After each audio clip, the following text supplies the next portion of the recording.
Good evening, YouTube. You guys are now watching another segment of the TheCaliEffect. Today, for Contender or Pretender, we're going to be doing Raccoons, a very interesting deck that seemed to top sporadically throughout the format. From my deepest synopsis to it in this game, you guys are going to see me just start going off and destroying stuff. I go into Fable Kubati and then just start controlling the field, which is essentially really good that this deck really has going for it. There goes, is his name Kubati? Oh, I'm sorry, Fable Unicorn, and start controlling the board. And this essentially makes the Dark World player waste more resources in order to get his accomplished goal. This is just one of the many things that this deck has going for it that's just so good about it.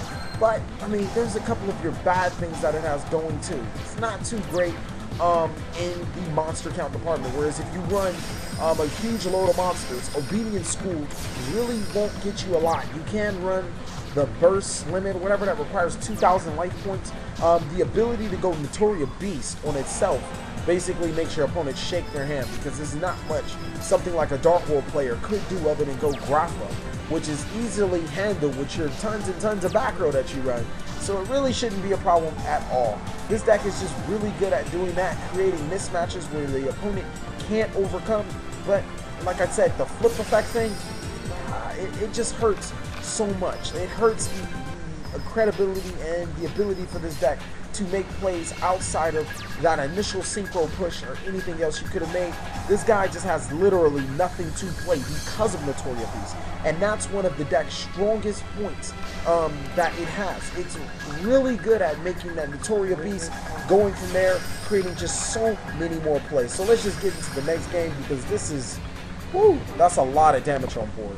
Next, we're going to be going to Raccoon 2, where in this game, we can get to the game, we're going against a rogue deck. And another thing I wanted to say is that this deck, I don't want to say it's bad against rogue, because it definitely is not bad against rogue, but rogue creates a mismatch that's not in your favor at times. This time, I don't know what I was thinking. I decided to go to Fable Unicorn. I'm like, just like completely spaced out for that one. Don't know why I did it.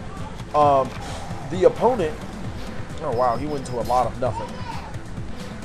The opponent is going into something that's just untargetable.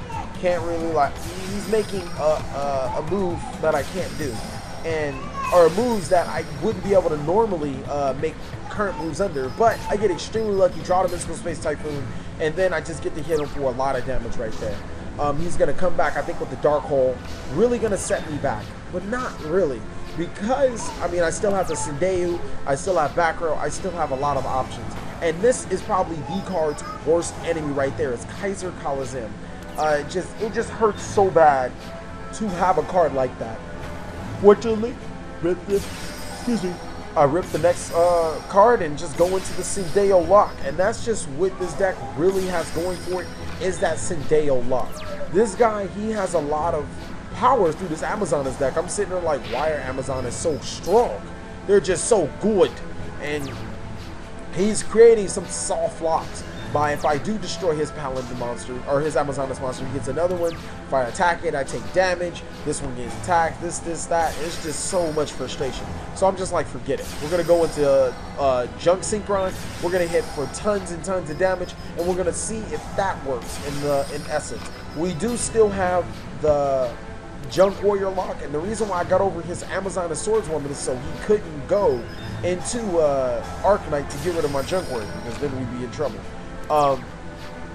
His deck is really good at stuff like that, but it's going to be, oh, I forgot all about that. I just completely forgot about the field spell card, which makes Amazonas really good, might I add. I don't know why he plays that card. That was just bad. But then this is going to be game. I just like, forget it. Oh, actually, not yet. I'm like, forget it.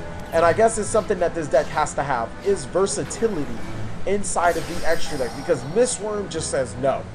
We're going to go for it. We're going for it right now.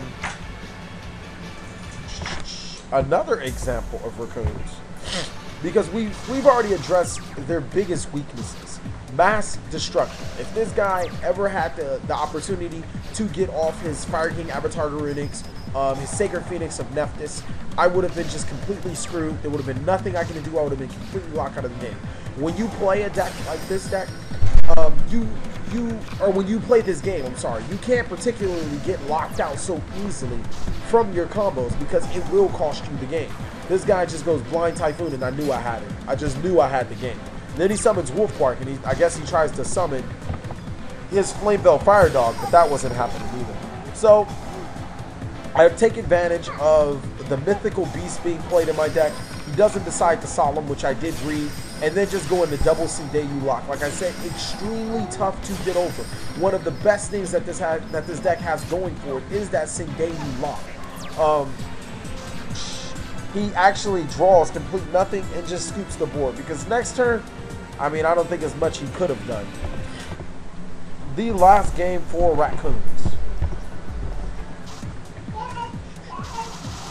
Oh, I'm playing against another rogue deck.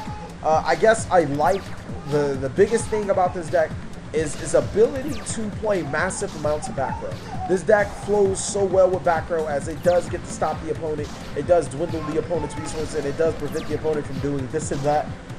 But at the same time, your deck is already slow, so it's not really much you can do. This guy, he goes to Belize, whatever his name is, Belzy. And I have the opportunity to deprison it.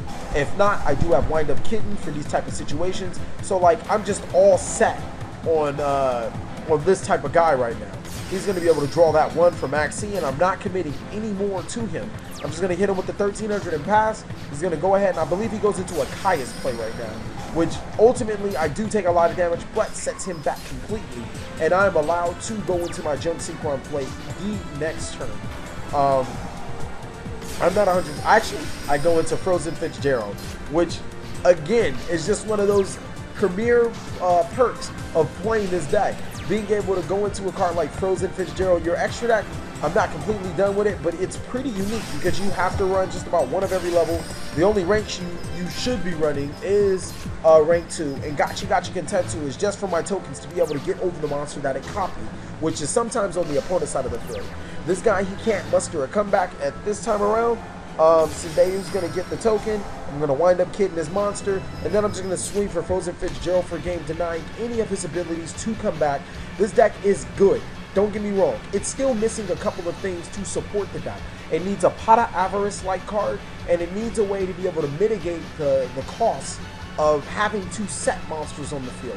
With that being said, Needle Sealing does come into mind, a couple other cards to punish the opponent from playing face-up monsters, but it's still not enough at this current given time.